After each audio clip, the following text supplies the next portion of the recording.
我和男友因为彩礼第 N 次冷战后，他转头提了辆新车，并发朋友圈：30万的女人和30万的车，要哪个我还是拎得清。我委屈得直掉泪，眼前却闪过檀木：女主你怎么就不懂？彩礼可以给，但你不能伸手要。男主那么拼命存钱，就是为了给女主买房，没想到女主家彩礼要那么多，真寒心。对啊，其实他对女主爱得要死，发誓一定会让她过上好日子，只是现在就想要个态度，看女主敢不敢陪他白手起家。但我家里也说了，彩礼只是个过场，到时候会全部还给我们。我正想给他解释，他却发信息给我：你爸妈不就是看不起我么？想卖女儿就赶紧分手，我不耽误你攀高枝。我回信息的手一读，点开刚刚某人的资讯，车房都有，6金1钻，彩礼你定，考虑我不行吗？嘿，朋友，不管你现在是在挤地铁、等咖啡，还是刚放下手头的事想偷个闲，别着急划走。今天的一页故事，刚好能填满你这几分钟的碎片时光。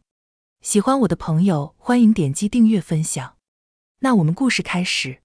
这么多年，各路人马给我介绍的相亲对象都相继放弃，只有林晨坚持不懈地挖墙脚。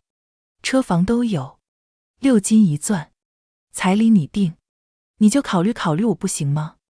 我不知道怎么回答，檀木像疯了一样刷。当然不行，女主可是要陪男主从底层打拼的，绝不会这么拜金。车是男人的脸面，先买车，女主一定能理解。我放大那张照片，江州的新车副驾上还有个女人，就是她经常挂在嘴里的老乡兼同事刘铮。小女孩整天把男女平等、零彩礼挂在嘴边，很受男人青睐。我强迫自己欣赏了一会，并没有妥协的意思。檀木却急了：女主你怎么回事？男主就是故意气你，等着你去找他呢。他的新车其实就是为了接送你上下班，让你有面子才买的。再说了，彩礼给了你家就是你爸妈的，他买辆车你不是也能享受到吗？女主你一定要拎得清啊。天哪，女娥，就这么一点彩礼你至于么？眼光一定要放长远。我不明白，要彩礼就是目光短浅了吗？我和江州是大学情侣，差一步就能修成正果，但就卡在了彩礼上。我们不知道吵了多少次，他坚持认为我们家要彩礼就是卖女儿，就是为难他。23岁那年，第一次和我爸妈见面时，我原来给他买好让他带过来的礼物，变成了刘铮给他准备的薄礼，说借此考验一下我家的态度。江州一点都没想过我为了安排见面有多费心，他带着过期的茶叶和劣质酒上门拜访，我爸妈脸上的笑差点都没挂住。说到彩礼问题时，他扭头就走并放话：少狗眼看人低，莫欺少年穷。我被爸妈勒令跟他分手，关在家里准备相亲。他不知道从哪知道了我要相亲的消息，又回过头找我复合。他痛哭流涕向我赌咒发誓：圆圆，我求你别跟我分开，我一定会攒够彩礼钱的，我保证。我一想到你会嫁给别人，就恨不得自己现在就死了。那时爱得热烈，友情饮水饱，我们由明恋转为地下恋。跟他分开我差点得了抑郁症，所以爸妈也睁一只眼闭一只眼。我甚至想过，如果他没钱，我的存款可以给他补一部分。就这样，我的年龄越拖越大。不知道从什么时候起，或许是他的事业有了起色开始，江州也就不再提起结婚的事。而我爸妈却有些着急了，他们告诉我不要车房，并且有双倍陪嫁，只是陪嫁的事先让我不要告诉江州。而当我昨天向江州提出拿彩礼结婚时，他轻蔑地看了我一眼：还提彩礼呢？真当自己是小姑娘呢？也不看看自己现在值这个价吗？今天他就分期提了辆车，用完了手里所有的积蓄，暗戳戳逼我就范。新车还是旧人，他选得很果断。18岁的赵元相信爱能抵万难，28岁的赵元决定放过自己。回家路上，我路过水果店，榴莲正当季，我给自己挑了一颗大的，不是一小块，也不是已经熟透了的特价榴莲，还买了几斤黑虎虾，准备拎回家煮了当晚饭。我可能是有点报复性消费吧，因为我没有什么爱好，就是不亏待自己这张嘴。家里虽说没有很有钱，可不再吃得上亏待我。但跟江州在同居后，我发了工资买榴莲，问他吃不吃，他会酸溜溜地回我：6，真有钱，有多少工资经得起你这么吃？小富婆，我们农村人可吃不起。可买回来，他明明吃得比我更快更多。我开玩笑从他手里拿走一块，他一筷子抽红我的手背。对不起啊，宝宝，我没想到你要吃这么多。到家后，门半虚掩着，里面传来嬉笑声。平日把君子远庖厨挂在嘴边的江州脸上沾了不少面粉，见到我回来，冷冷把围裙向我甩来，赶紧做饭，我和师妹都饿了。她想吃红烧肉，你买虾干吗？谭木再次出现，女娥，别听他瞎说，小苦瓜男主正准备亲自给你下厨呢。你要是不回来，他今晚得疯。就是，他买车的时候心里也没底，生怕莫彩礼你就跟他分了。你回来就好。看着满地狼藉，我被气笑了。想吃不会自己做吗？我自顾自做了份白灼虾。看到我剥壳，刘征不赞成的皱皱眉头。袁姐，虾壳补钙，你全扔了多浪费啊！我平静地把虾壳推到他面前。你想补钙你吃。江州瞬间怒了，铁青着脸，哪有给人吃虾壳的？对啊，那你喂食膜让我吃。我拍着桌子站起来，眼泪打着转而不落下。不只是虾壳，凭什么我吃了10年苦，连要份彩礼都是奢望？他知道的。我在说什么？就 TM 你有脾气，少在这给我找茬。这么大人了还莫小姑娘懂事，钱反正已经买车了，你看这婚能不能结？你不愿意，有的是人愿意。他带着刘征摔门离去，笃定我再发脾气都不会分手，因为我的沉默成本太大。经过我时，刘征挑衅般地亮了亮自己的金戒指，从进屋我就看到了，刘征手上的金戒指刺得我眼睛疼。他早早就发了朋友圈炫耀，这是江州送他的。可我过生日想要一枚金戒指，江州开玩笑说，等我有钱了给你买哈，这可算3金里的一样哈。我就直接从彩礼里扣了。我也曾大吵大闹，可每次他都抱着我吐苦水。宝宝，你们这里彩礼真的很高，要不是为了你，我一个大学生，回村随便做个什么营生都是香饽饽，最差我也能考个公务员嘛。我是真信了，我觉得城里这么高彩礼确实有够为难他，所以我不敢吃喝，只想着我们能早点结婚。可他为我攒的彩礼呢？变成自己的车，也变成刘征手上的金戒指，胸口那股非他不可的劲，突然就散了。我自嘲地笑了2声，打开手机，江州的资讯弹出来，他把自己那条朋友圈下的评论全部截图给我。他的亲戚在朋友圈下纷纷声援他，国家都提倡零彩礼了，不知道某些人在装什么逼，一把年纪还好意思要彩礼，周哥还肯娶她不错了。我看铮铮比他强多了，我一时莫懂江州这是什么意思。眼前的谭木纷纷为他解释，他这是给你台阶下呢，乖宝。其实他刚出门就后悔了，你看那些人的留言他都没回复，就是觉得他们说的不对。宝宝听我的，咱不要彩礼了，不图钱就图他这个人，他对你好。我反应过来，这是又在给我制造危机感了。每次吵完架，他都会冒出来许多莫名其妙的追求者，或是劝他早点跟我分开，说我配不上他的言论。江州总是不附和也不否认，我从诚惶诚恐到麻木。累了，我握紧手机，视线扫过桌上江州特意给刘铮拿出来的追剧平板，上面他的微信没退，兄弟群里不停弹出消息，都被周哥睡了那么久，还好意思要彩礼。我呸！也有人好奇，周哥，其实赵元要的彩礼也不多，是我们这地方的均价，你们这么多年感情了。我紧紧盯着手机，因为这也是我想知道的。过了一会儿，江州在小群里才说出了心里话，他这么多年吃我的喝我的，难道少点不应该吗？我知道这个数字不过分，可如果谈了这么久，还要给彩礼，那我为什么不找个新的给他？我总觉得吃亏了，反正他又找不到别人了。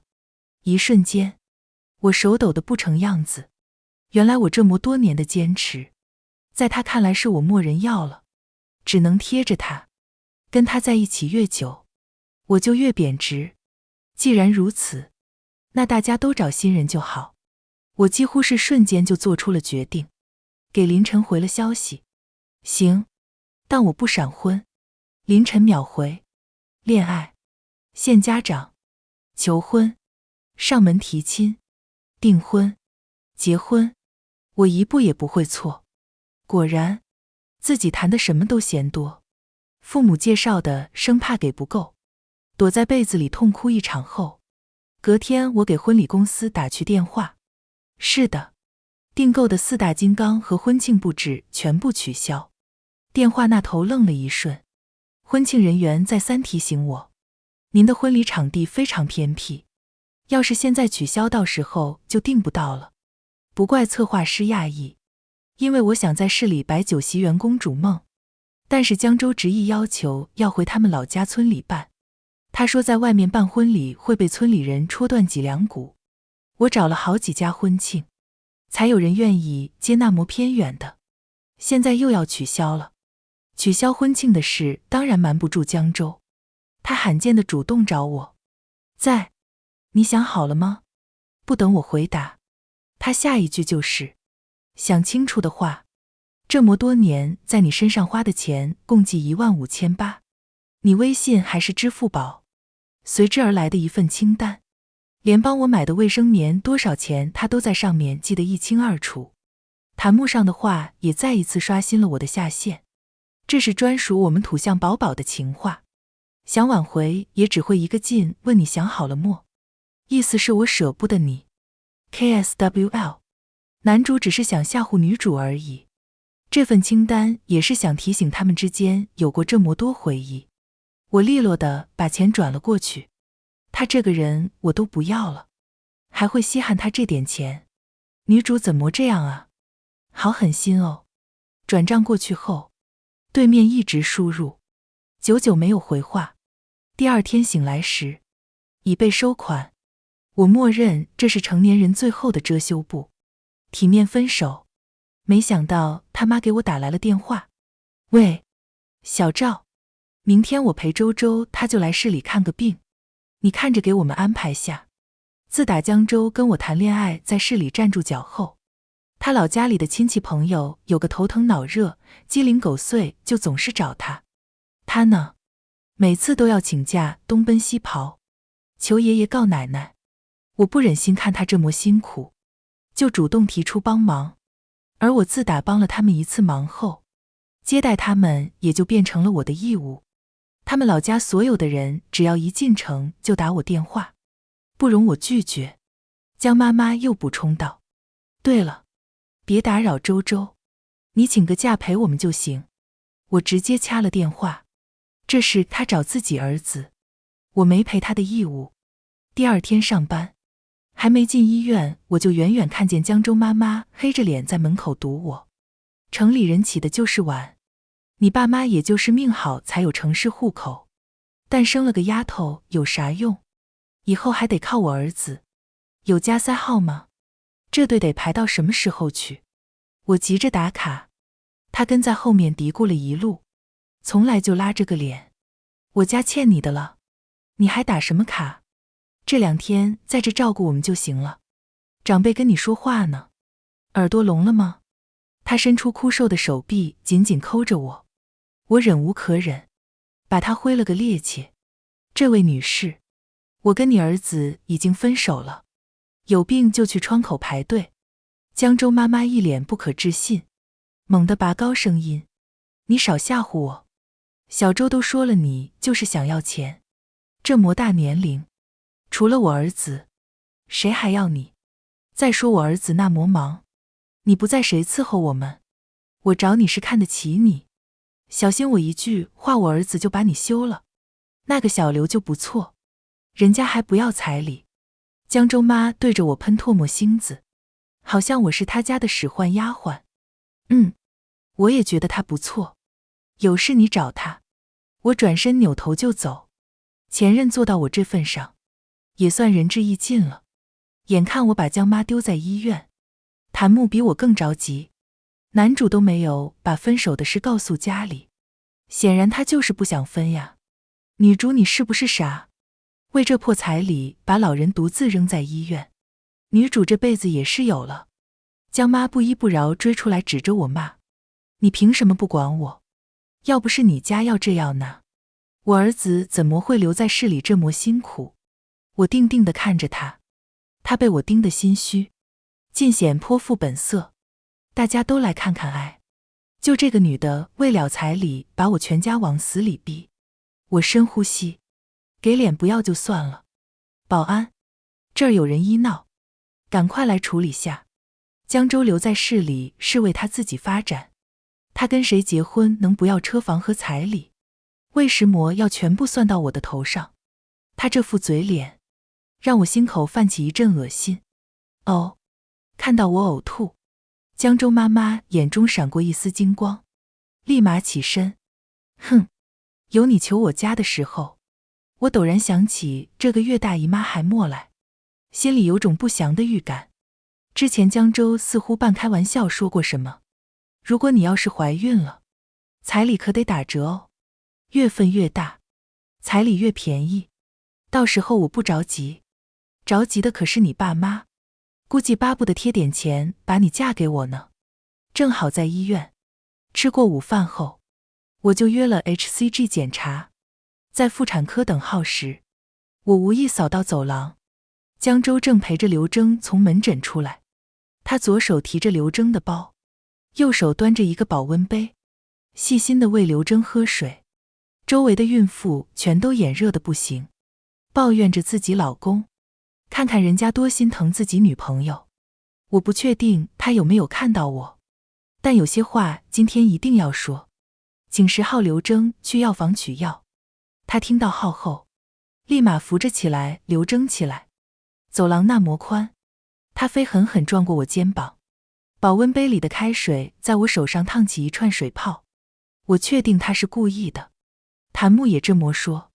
宝宝，他从刚进来就看到你了才这么演的。刚刚女配都快被水呛死了，男主的心都在你这，他正打算一会在底下接你坐新车兜风呢。男人的第一辆车意义非凡，记得去找他哦。彩礼就是个巨大的形式主义陷阱，妹宝我们是受了教育的，你可千万别被糟粕荼毒。我并不想跟他私下有这么多牵扯，于是张嘴叫住他。江州。他停住了脚步，却并没有转过来。檀木开始更加疯狂地滚动。快看快看，男主的嘴角要翘上天了，他就等着女主主动开口呢。女主你快说啊，说你有宝宝了，而且想明白了什么都不要，只想要男主这个人。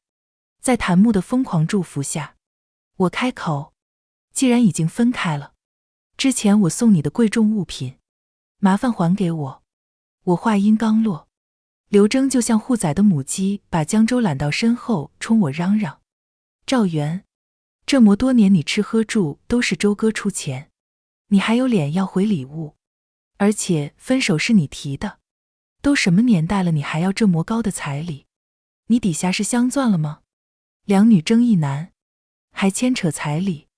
看热闹的人越来越多，周围开始有人拍照，男人全都围上来指责我，说好听点是彩礼，说难听点就是赎金，给了彩礼的赎回去，打死都行，让他们变铸法吸我们的血，娶妻娶贤。这女的做美甲化妆，我猜家里估计还养猫了，这种女人狗都不要。刘征则傲娇地站在旁边，受着周围人的赞扬，笑眯眯地回答：我不要彩礼，也不要车房，我觉得大家都是普通人家，只要他能带我吃饭就行。我抬起眼睛注视江州，我跟他这么多年感情，我拜不拜金他心里有数，可他只是居高临下地审视着我，这个眼神我太熟悉了。他想问我，你知道错了吗？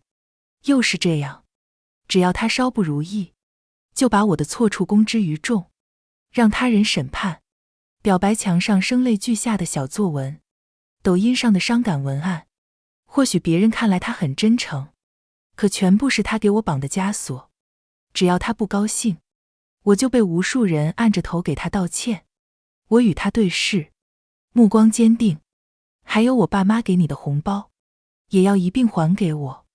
周围的人还在起哄，小伙子，娶妻娶贤，要哪个你可想好？在众人的鼓掌声中，下一秒，她径直公主抱起刘征从我面前走过，而我也转身走向妇产科。谭木在面前死命刷，说的话也更好笑了。天呐，宝宝，少年只是一时赌气就要失去一个孩子吗？呵呵，为了点彩礼，连自己孩子都能打了，这女的也真是恶毒，一点母性都没有。哎，不知道男主知道有多伤心，他最期待的就是和女主有个自己的小家，他发誓哪怕砸锅卖铁也会养自己的老婆孩子。好消息，我只是情绪波动太大引起的内分泌紊乱，并没有怀孕，顺手还割了个卵巢囊肿。我长舒一口气，如果养孩子需要这么吃力，不如不生。做完手术后，我缓缓扶着墙下楼。江州坐在车里，不知道等了多久。他按喇叭，示意我过去。他家亲戚的事我忘了掰扯清，不然以后还找我怎么办？我拉开副驾准备坐进去，刘征已经在上面了。他皱眉打量我，赵元，这是小周买的新车，你能不能爱惜一点，穿个鞋套再上来？还谈什么彩礼吗？你家里看你默人要打算降价了。江州弹弹烟灰，瞟了我一眼，冷冷地吐出一句话，有什么事站底下说吧。车新买的，你家商量好把你卖多少钱么？我现在可一分都不想出了。我抬手制止他自我良好的发言，我是想说让你家以后的穷亲戚别来找我，我这不是收容所。谭木此时个个恨铁不成钢，女主的嘴怎么就这么硬？她要是说自己做了手术，男主不得心疼死她，道个歉说不要彩礼不就行了吗？只要他开口，男主肯定立马求婚。搞不懂男主都给他这么大的台阶了，他还要怎么样？难不成真要那点彩礼嫁给男二？在他吃了苍蝇般的目光中，我踩油门开着新车离开，不偏不倚，刚好是他车型的高配款，也就他，真把车当祖宗。回家路上，同事打来电话，赵姐，科里来了2个病人，非说是你老公和婆婆闹着要搞特殊，你认识吗？我毫不犹豫地告诉同事，不认识，按正常流程走就行。江州妈妈的朋友圈已经一口一个好丫头的叫着刘征，2个人手挽着手，俨然一副好婆媳的样子，不知道什么时候早就搭上线了。江州就在背后含笑看着，好一副全家福。我反手点了个赞，并评论，祝锁死，记得还钱。到家后给手机开了免打扰，我睡得天昏地暗。醒来时，微信里被江州妈妈发来的 60S 秒辱骂刷屏。江州在一旁无奈地劝着：“你能不能别做了？赶紧过来给小舅道个歉，再安排个特护病房，还有住院费也没了，赶紧来续上。小舅要是不同意，即使你不要彩礼，我也跟你结不了婚。这都是我老家德高望重的人，我火速删除拉黑一条龙。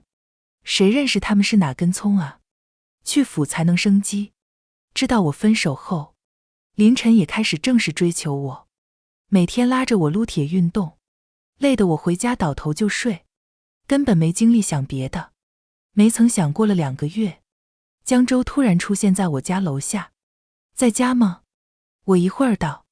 可能是我按密码锁时，江州看到过。总之，等我出去的时候，他跟他妈已经进来了。2个人风尘仆仆地站在玄关处，左看右看，手里还提着几个烂水果和看不清种类的蔬菜。江州盯着我，久久不说话。我以为自己脸上长花了。家中的嫡长子带着自己的老母亲自登门来谈婚事，这简直是最高礼仪了。磕疯了，磕疯了！这一眼隔着万水千山，鬼知道男主这段时间在出租屋里是怎么过的。希望女主这段时间也能想清楚，男主比彩礼重要多了。上门提亲，和谁？我吗？我还在懵逼中。江母清了清嗓，一口老痰吐在地板上，盯着我就开始批判：你才睡醒吗？你父母没有告诉过你起这魔完以后婆家会不高兴吗？他眼神扫过桌上的外卖袋，嘴角耷拉得更明显了。你常这魔大漠学过做饭吗？整天吃外卖怎么能照顾好周周？我深吸一口气，看向江州：你们来是有什么事吗？没事的话，我这边还有事，就不留人了。江州扬起下巴，冷笑出声：赶紧跟我妈道歉。上次医院的事念在你怀孕就算了，为了这么一点彩礼，你闹够了么？再闹下去肚子大了怎么穿婚纱？我今天就把话撂这了，彩礼1分没有。但是你今天要是愿意跟我走，这辈子我绝对不会辜负你。我仔细端详着他这张脸，以前我怎么会觉得他少年意气风发呢？明明普信又下头，都快奔30的人了，还跟社会小青年一样，玩什么你若不离不弃，我便生死相依。我有点干眼症，眼睛太累容易流泪，我擦掉眼角的泪。江州更骄傲了：别哭了，我都知道了。那天捂着肚子从妇产科出来就是怀孕了吧？按照日子得有3个月了。我可提前跟你说好，我只有一颗真心，别的什么都没有。金价现在太贵了，买了根本不划算。钻石就是资本主义骗局，车子我出，房子你出，他的算盘珠子都崩我脸上了。而檀木也察觉到了他的不对劲，有人弱弱地发出一个问句：他到底是将军还是凤凰男呢？但更多的是反驳他的人：你们不知道我们农村嫡长子身上背负的压力有多大，他能做到这一步已经是人中龙凤了。他拎着自己家的特产，把自己的自尊踩在脚下，还带着老母亲来跟自己女人提亲，怎么不算勇敢？希望女主能清醒一点，明白贤妻扶我青云志，我还嫌7万2金的道理。说实话，我的头脑从没有比现在更清醒。他母亲都把他扶了几10年了，还是这个样子。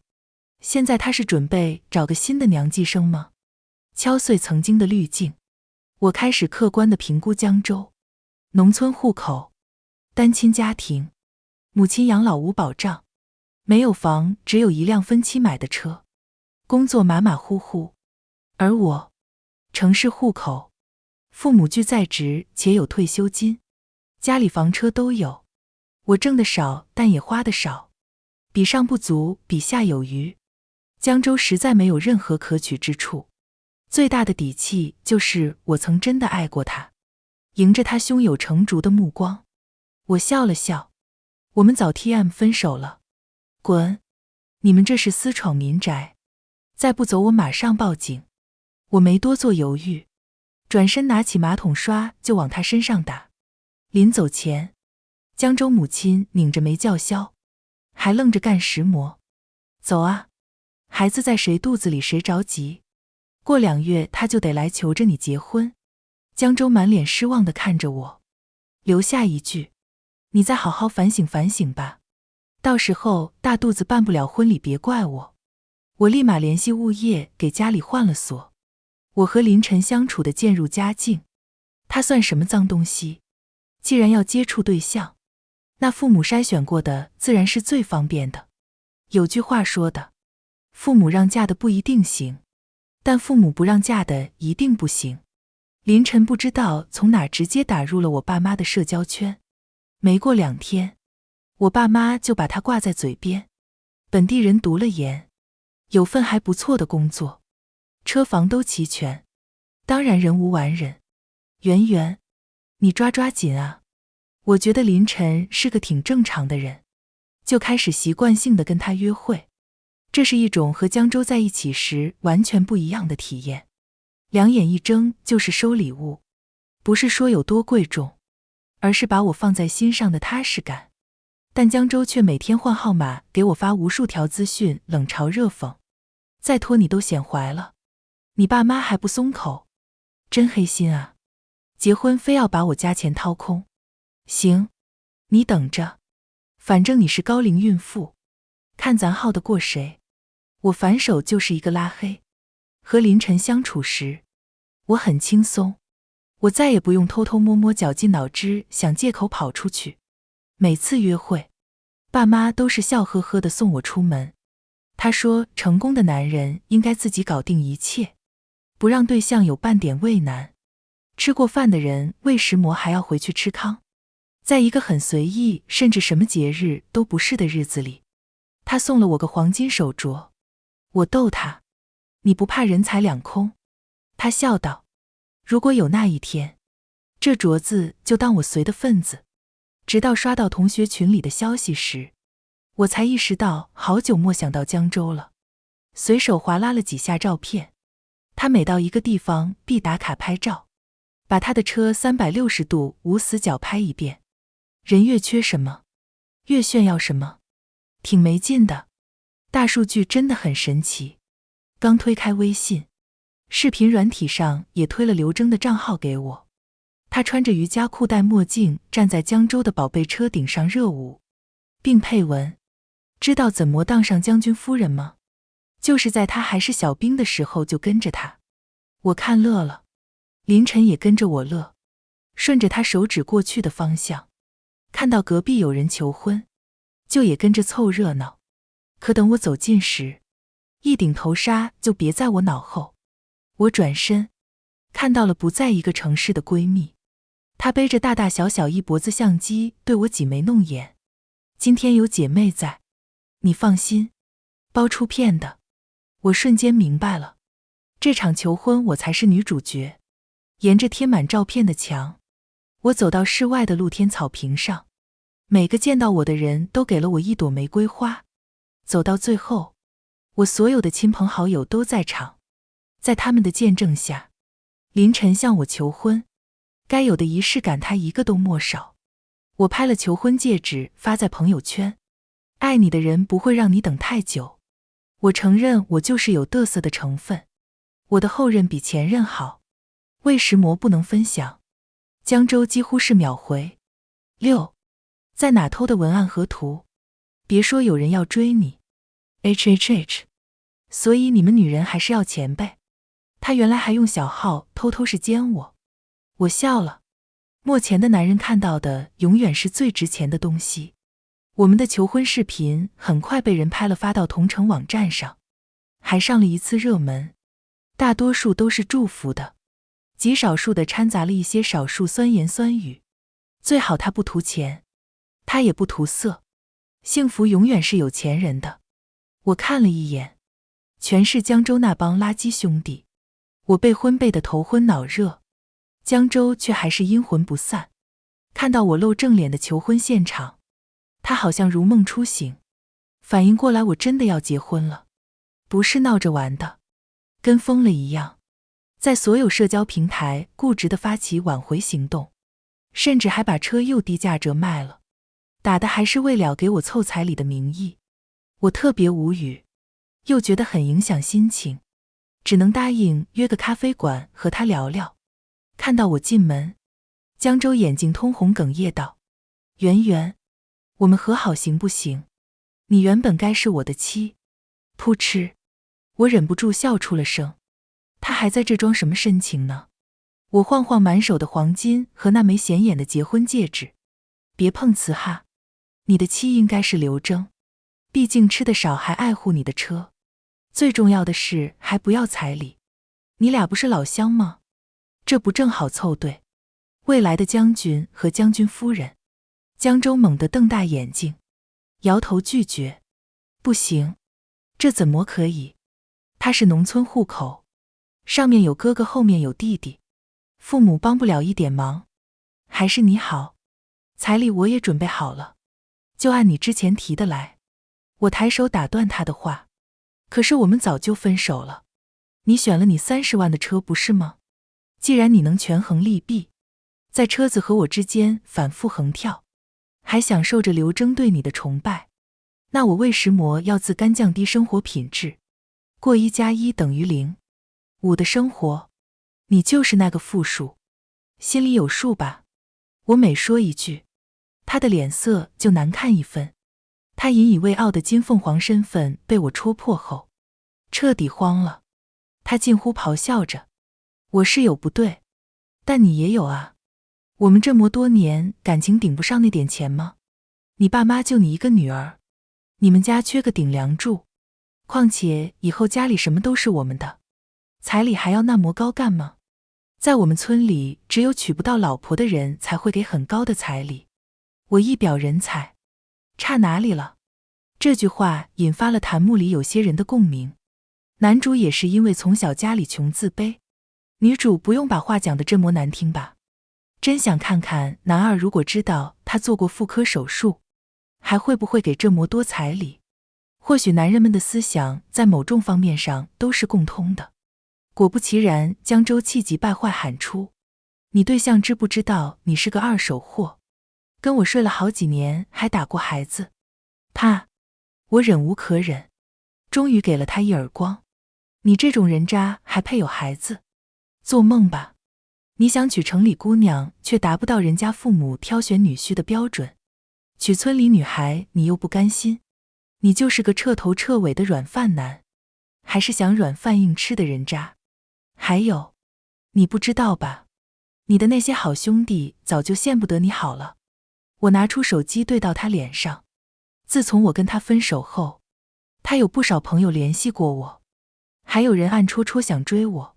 荧幕里的话击碎了他最后的自尊。他平时认为的好兄弟都在看他笑话。江州那个傻 X， 小说看多了，真觉得自己是什么卧龙凤雏了。我们都是说说，就他真信。我家可早给我把车房彩礼都准备好了，就怕我找不到老婆。也就他把好好的赵元做没了，不过也爽。他凭什么过得好？杀人要诛心。对于这种自命不凡的人，比起前任要结婚了，朋友在背后拿他当傻子玩的打击更大。江州坐在原地，眼里的光一寸寸熄灭，而我出门后，整个人像是虚脱了一样，瘫在林晨的副驾上。说实话，我也不确定林晨会不会相信我，如果不相信，也无可厚非。他揉揉我的脑袋，圆圆这一路走来，一定很辛苦。这句话挑破了我的所有惶恐和不安。我承认我用了一点心机，没有直接解释，因为江州用这件事攻击我，也是一个看清林晨为人的契机。幸亏林沉默让我失望，而他今晚也顺利留宿在我家。至于江州，我以为他会和刘征在一起，但刘征家里先要求给他弟弟买套房，以后等弟弟结婚，江州还要出彩礼。江州当然不干，两个人最后反目成仇。隔空互撕。我笑笑，免费的就是最贵的。番外江州视角。我从考上大学的目标就很明确，要找个城里姑娘当老婆。太有钱的不行，人家看不上我，没钱的也不行，以后还要我帮衬他。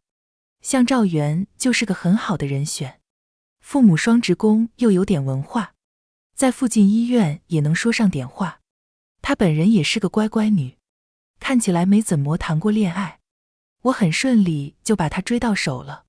原本想着毕了业趁热打铁哄着她，结果没想到她父母咬得那么紧，怎么都不松口，我只能以退为进，慢慢来。果然她被我哄得一愣一愣的下恋。什么城里人，还不是得给我做家务洗内裤。我知道她很急，她家也很急，我就拖着不结婚，等着她降价，最好是倒贴。没想到她在这个世上这么较真，至于吗？这么多年吃我的喝我的，再不济这么多年感情抵不上那2个钱。别说什么有多爱我，爱我就少点彩礼，都这么大岁数了，也不知道打个折。看我不冷他2天。刘征人挺好的，我知道他对我有意思，但是我绝不考虑跟他有什么。他家条件比我家还差，到时候谁肯谁。可我没想到，冷了赵元几个月，他居然就订婚结婚了。谁允许的？谁同意的？在没见到她老公之前，我觉得要么是丑的不行，要么就是个二婚，要不然谁掏那么多钱娶个大龄剩女？但她老公居然看起来人模狗样，那肯定是有什么隐疾。分就分，我就不信我这条件还找不到对象了。再不济我还能找刘征吧。可没想到他狮子大开口，要给他弟弟买房娶媳妇，陪嫁还只有2床破被子。当赵元2胎出生的时候，我还是单身。我认为轻而易举的公务员竟然那么难考。给我介绍对象已经从2婚变成了2婚带孩子。一问有什么条件，张嘴彩礼就要18万8。我妈劝我18万8也行，起码咱先成家，有个后。最终我还是屈服了。没想到对面带的还是个男孩。结婚当天，我正准备大干一场时，那死小孩嗷嗷哭，最后一脚直接踢到了我的下身。我从昏迷中醒来时，医生遗憾地告诉我丧失了生育能力。我闭上眼不愿醒来。